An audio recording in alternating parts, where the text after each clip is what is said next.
নমস্কার।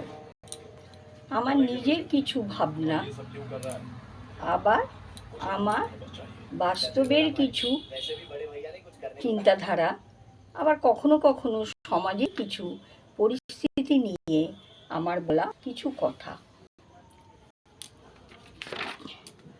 অন্যকে সুখী দেখে যে তৃপ্তি পায়, অন্যকে খুশি দেখে যে আনন্দ পায়, অন্যকে ব্যথিত দেখে যে কষ্ট পায়, অন্যের কষ্টে যে নিজে সাহায্যের দুহাত বাড়িয়ে দেয়, সেই তো হলো একজন পূর্ণ মানুষ। নমস্কার। আমার বলা কথা যদি ভালো লাগে তাহলে অবশ্যই সাবস্ক্রাইব করে দিও পেজটিকে। ধন্যবাদ।